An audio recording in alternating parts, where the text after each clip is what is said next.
UP में बेगुनाहों की jail काटने की संख्या सबसे ज्यादा। बिना किसी गुनाह के जेल में बंद हैं लाखों बेचारे। न केस चलता है न फैसला आता है। बेगुनाही साबित करते हुए उजड़ जाता है परिवार। मुआवजे के नाम पर मिलता है वादा। कितना आसान हो गया है किसी को झूठे मुकदमे में फंसाना। आए दिन थानों पर तमाम ऐसे मामले दर्ज होते हैं जिनका असलियत से कोई वास्ता ही नहीं है। ऐसे में तमाम बेकसूर जेल जाते हैं और तमाम कसूरवार बच भी जाते हैं। इन दिनों सबसे ज्यादा आम हो गया है किसी पर भी फेक रेप का आरोप लगाना। जी हाँ, आपने भी शायद ऐसे कई मामले सुने हो जहां आपसी रंजिश या किसी लड़ाई झगड़े में ये घिनौना आरोप लगा हो। सालों साल मुकदमा चलता है और ऐसे में कभी कभी न्याय मिलने में भी काफी देर हो जाती है। गृह मंत्रालय की साल 2022 की रिपोर्ट की माने तो यूपी में लाखों ऐसे लोग जेल में बंद हैं जिन्होंने कभी गुनाह किया ही नहीं। न जाने ऐसे कितने लोग हैं जो जेल में पूरी जिंदगी बिता देते हैं और उनकी जिंदगी के आखिरी पड़ाव में उन्हें बेकसूर करार दिया जाता है। इस दर्द को खुद एक पीड़ित ने साझा किया कि कैसे उनकी पूरी जिंदगी बर्बाद हो गई। साल 2021 में यूपी के ललितपुर में रहने वाले विष्णु ने झूठे रेप केस का खुलासा किया तो इस मामले को सुनने वाला हर कोई सन्न रह गया। विष्णु ने 19 साल 3 महीने जेल में काटे हैं। 23 साल की उम्र में विष्णु को उस लड़की की वजह से जेल जाना पड़ा जिसे उसने पिछले कई महीनों से देखा भी नहीं था। महज आपसी विवाद के चलते लड़की के परिवार ने विष्णु पर यह घिनौना इल्जाम लगाया। वो जेल गया और जब बेगुनाह साबित होने के बाद वो बाहर आया तो उसके माँ बाप और 2 भाइयों ने इस दुनिया को अलविदा कह दिया था।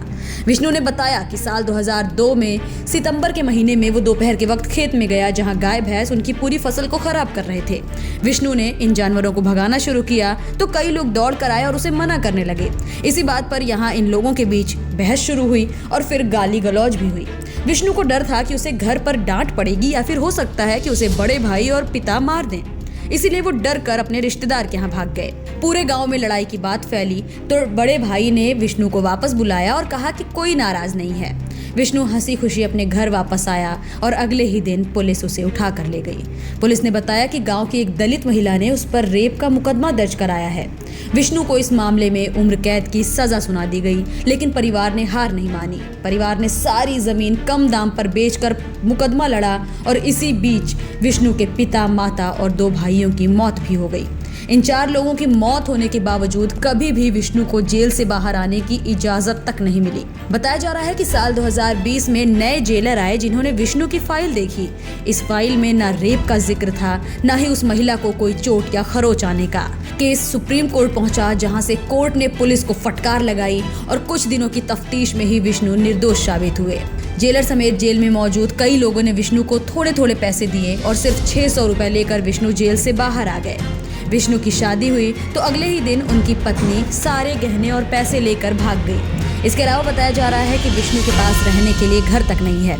उन्होंने एक ऑटो लिया है जिसकी वो किश्त भी भर रहे हैं। उन्हें नहीं पता कि कैसे कमाएं और कैसे अपनी जिंदगी बिताएं।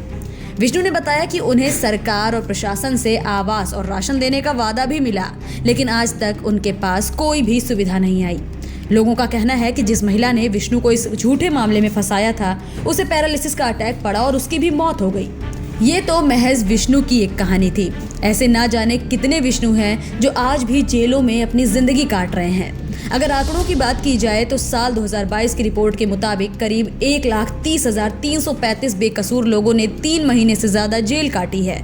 वहीं 5 साल से ज्यादा सजा काटने में उत्तर प्रदेश में 7,000 से ज्यादा लोगों का नाम शामिल है। शायद इन्हीं झूठे आरोपों की वजह से ऐसा कोई स्ट्रिक्ट लॉ नहीं बन पा रहा है जिससे कोई जघन्य अपराध करने वाले की रूह कांपे, क्योंकि ना जाने ऐसी कितनी महिलाएं हैं जो अपनी इज्जत को ताक पर रखकर किसी की भी जिंदगी को बर्बाद करने पर आमादा हो जाती हैं। न्यूज टाइम नेशन के लिए मोहम्मद आसिफ दुलार की रिपोर्ट। सब्सक्राइब करें आपका अपना चैनल न्यूज टाइम नेशन और हर खबर सबसे पहले पाने के लिए बेल आइकॉन जरूर दबाएं। और हाँ, खबरें पसंद आ जाएं तो लाइक और शेयर करना ना भूलें।